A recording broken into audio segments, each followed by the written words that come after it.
and a warm welcome. It's Saturday 17th of August, recorded today, and a new series. It's Mike here, by the way.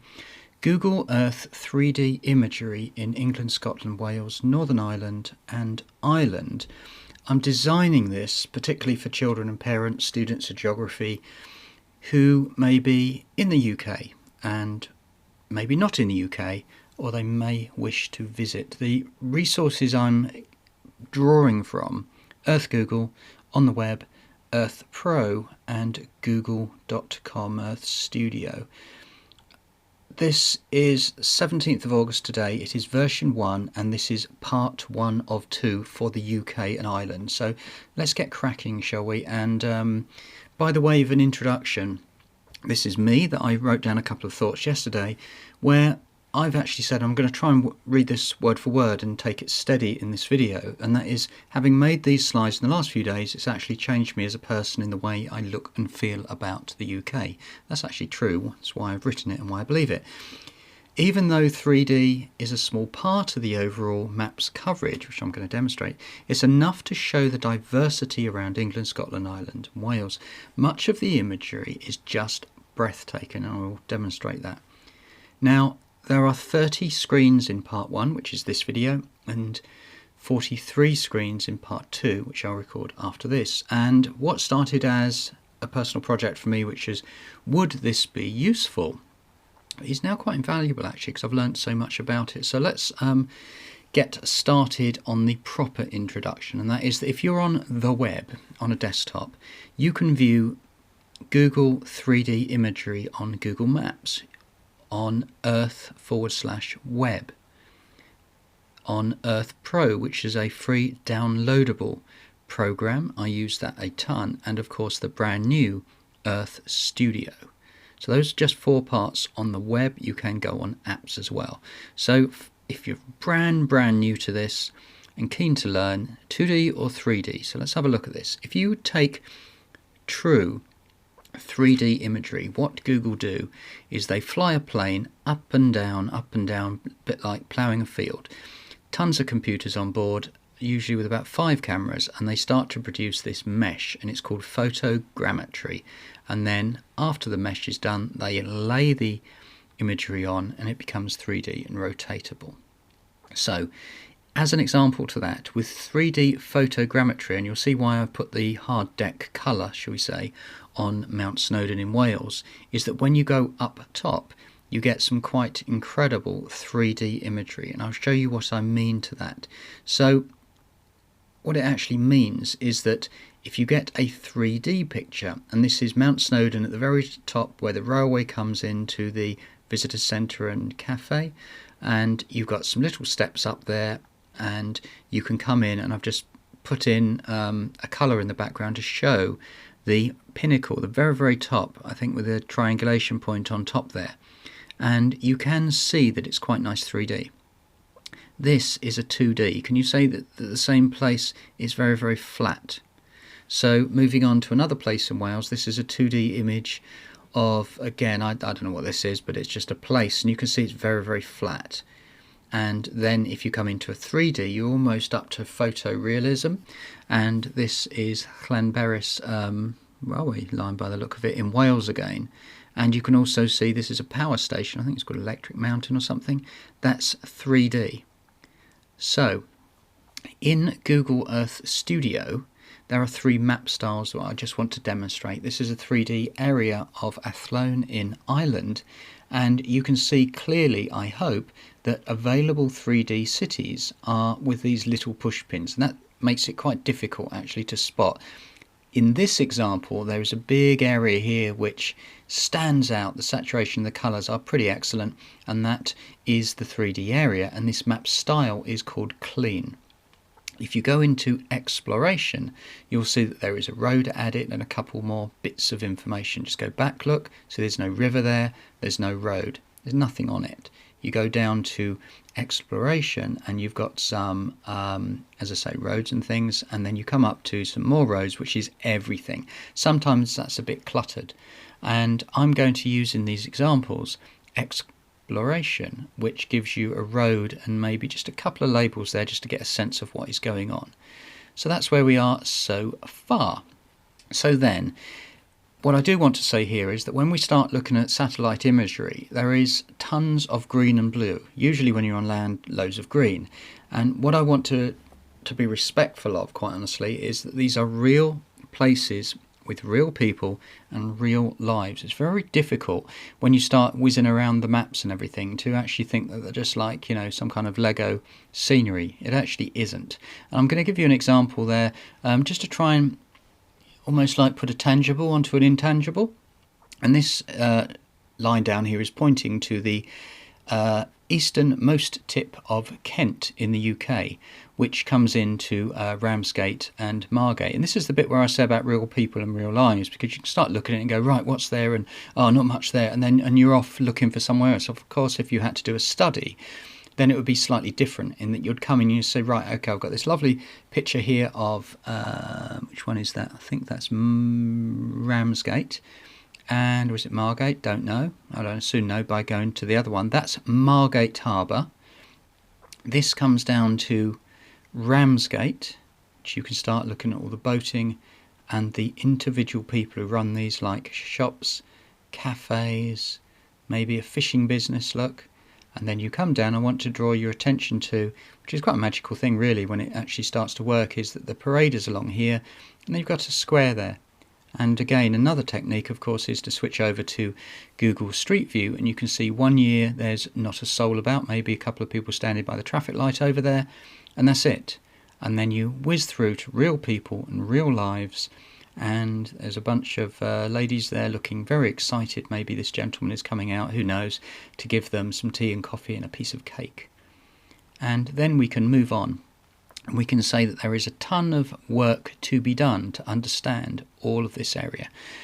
A few years ago, a good few years ago, there was an unofficial Google Earth blog, a bit of crowdsourced data, and all the 3D areas were done in like rectangles like this. Some of that is still current today, and then the Google Earth blog kind of like stopped.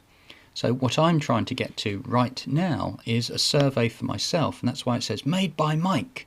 And I've gridded up in a really haphazard, quite crude way, but it works. And that is that I've got 10 little squares at the bottom, or rectangles, and I've got 15 up the side there. And what happens is that we can start looking as an example that happened with me the other day. And in a moment, I'm going to show you exactly what we've got in part 1 with the proper imagery. But as an example here, I started to look around. And this is Draycott, Rodney, Stoke, Westbury, sub Mendip in the Mendip Hills, and this is why I find it quite valuable. I'm going to draw your attention to the national park here with an area there of grey, and I didn't know what it was, and so I started like looking at the 3D, and it got bigger, and I thought, is that kind of like a racetrack or something like that? And when I actually got down to it, it's incredibly striking imagery of a disused gravel pit now. And you can really get some nice imagery from this. And that is just one tiny magical bit. And I started to Google it a little bit. I'm going to bring your attention to this area here, which looks like a truck. And there's another truck over there. And there's a professional photographer went down there and captured these style of images. So from Google Earth 3D, we've suddenly got right inside that gravel pit on a very overcast day. And to see how it is working. As that example. Right, let's talk about Band A and move it along a bit now, because we're already nearly 10 minutes into this video, and Band A is, you can see that anybody can come along here and start whizzing through the thing and see these little push pins. So let's try and quantify that a bit more. Band A from left to right is A1 down to it's about A9, isn't it, in the UK. So let's see what we can discover. Then we're going to go to Band B, and we're going to start like this. So this is the technique and the method that I am tailoring or trialing in version 1 myself. I've learnt tons, hope you can too. So you'll see that by the first rectangle there's pretty much nothing going on, but there is something going on in the second one. So let's see what we've got. And some of these have got scales, some have not. So Plymouth in the UK, this is the kind of area that you're expecting. Sometimes very difficult to actually see, but Plymouth has quite a lot of interesting areas. Then we move along to Torquay. I've zoomed a bit out here because we can see that there is a kind of a rectangle. Sometimes I can get in close, but I want to see what is there. Exeter. University of Exeter, you can see it's this area here. Sometimes you'll see that these images are extremely saturated in green and jump out at you. Others maybe have done a little while ago, and it's much harder to spot the 3D to the 2D. Moving along, Walton Street, Overley, Somerset. I have no clue. I've not been to these areas, I don't know, but what I do know is it starts to look very, I was going to say, quintessential to England, and that is that you've got tons of green, little villages, and you can start picking out areas. If you wanted to do a study on that, you could actually I wonder what that is, that big rectangle there, and you start to build up patterns. Glastonbury, by the way, is, of course, takes the name of the festival, but the festival isn't on this map, it's way over to the east here somewhere. And part of this, just going back a tiny bit, is that you start this huge sort of dogleg shape of nearly about 20 miles. So if you were looking to animate using Google Earth Studio, then going through Glastonbury, going through Wells and up into Draycote, Rodney, Stoke, which is the one that I just showed to you, it continues right up there to one section of nearly 20 miles long. Then we go to Weymouth, Isle of Portland, and Lulworth Cove, of course, which is a very interesting piece of coastline for the Jurassic era and the fossils. And then we go on to Poole and Bournemouth. Now, if you look at this style of the imagery, in my mind, it's much harder to pull out the 3D. But again, I've zoomed, quite a lot out to include it all in. Southampton, again, is an area up here, but it does go down to Portsmouth as well. Amesbury, Salisbury. Again, Salisbury, if you're interested in Stonehenge, it's this little tiny round piece where the red dot is up there. This is cataloguing Portsmouth, Waterlooville, Portsmouth up here, up. There's an island, looks like an island there. This is what I mean by learning about Hayling Island. Never known about that before. Worthing, Shoreham-by-Sea, Hove and Brighton. Huge long piece of coastline there to study. Then we can go on to Eastbourne. Once again, looks like a very quality green saturated thing going on there. Bexhill and Hastings. Can't vouch for that, but I would like to actually know exactly what is going on there, whether there are houses, super green areas, holiday parks. Again, piece of coast there. And that is the end of Band A. Can you see what we've done there? We've gone left to right and we've ended up on Hastings somewhere. Let's keep it going and get to the end of this with Ban B. So if you start off in Swansea and Port Talbot, that's in Wales, and you've got these areas here. It's a huge area of 3D. Then we go off to Cardiff once again. We've got inland, looks like City of Cardiff, the university, and of course this area here, which I think that looks like a football club there in the middle. Cardiff is there. Weston-super-Mare and Cheddar, the Cheddar Gorge, is there as well. That huge dogleg is the bit that I told you about that ends up here, but then I think it kind of stops here and then starts again at Weston-super-Mare in England. Bristol is a city in England. It has a huge area, and it looks like a dockside there, and you've got the estuary, and Wales is just up here. Again, I hope you're learning something. Bath, fantastic city. Very, very, very interesting that I've found looking at this, because you've got this green circle. The River Avon runs through it, and of course right in the centre there are the Roman baths as well as the university. That I have put a scale on, which is about 5 miles. Contrast that to Avebury, and for some reason Google have produced this area of 3D, which I'm sure is absolutely lovely, but you've got 1, 2, 3, 4, 5, 6, got 7 villages in it. I wonder if that was some kind of early trial. I do not know, but it's there, documented, as is Swindon. When you start to move from Wiltshire up towards London, a lot of these places are starting to sport the reflective white industrial commercial areas. There's a lot of those coming in, very absent from areas that are on the outside of the hub of a certain area. You'd expect that something like, I'm afraid, Basingstoke has the 3D. It has the 3D, and then you've got this commercial dotted, very, very dense areas of white which comes through, as is Reading as well, which is you're going down the M4 corridor as it's known, London's up here on the right, and there's lots of bits and bobs going on. I guess that little green and white circle thing is a football club. And then we go into Guildford, which again looks like high quality imagery on there. Go a bit quicker to get to London. Now London, I put a scale bar on the side here, 25 miles is that. So that's about 29 miles wide. A huge amount of 3D. I put this polygon on here just to show that in one hit, that is one huge area, which is advanced compared to the old London that used to be on the Earth blog, where it misses out quite a big area. If you wanted to start looking at some of the North London areas, there is some incredible saturated, very high quality stuff. You know that I think Google have commented that if they try and do anything near London, they have to do many takes because of the weather. In other words, many flyovers. This one is almost like Wimbledon 2018 in progress. Up here on Henman Hill, or whatever they call it, there's that white piece there, and I've made that bigger to say it was actually recorded at 2018. You can actually, in real life, if you get down here, with Studio Earth and go straight in, you can actually see that all the crowds are in Wimbledon, all the crowds are on the hill. Just incredible imagery.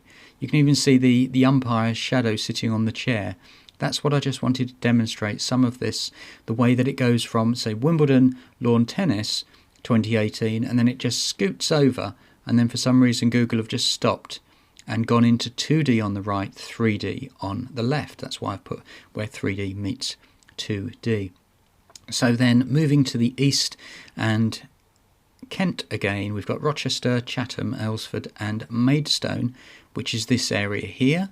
And we've got the Thames just to the north, and then coming into the north into another county, which is Essex, Basildon, Southend-on-Sea. So you've got the River Thames coming through here, and a huge area. Now I put a couple of labels of Basildon and Southend, but you can clearly see there's the town of Billericay, Battlesbridge, South Bend, Fleet Rayleigh. I can name hundreds, Canby Island, Westcliff, Shoebury-Ness, tons, but the clear definition is here of the 3D. Canterbury, lovely city in Kent. Again, it looks like some quite high quality 3D. I'm just circling through there. Margate and Ramsgate finishes it up where I gave you the example earlier.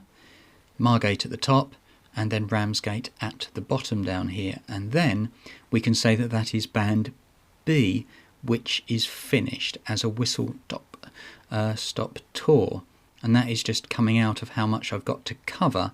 As you see, the shape of the UK goes up in a triangle. I can get these covered a lot quicker in part 2. So where are we at the moment? That's where we were. That was the title slide again to see exactly what we're trying to talk about here. To cover these, that is the end of part 1. See you in part 2.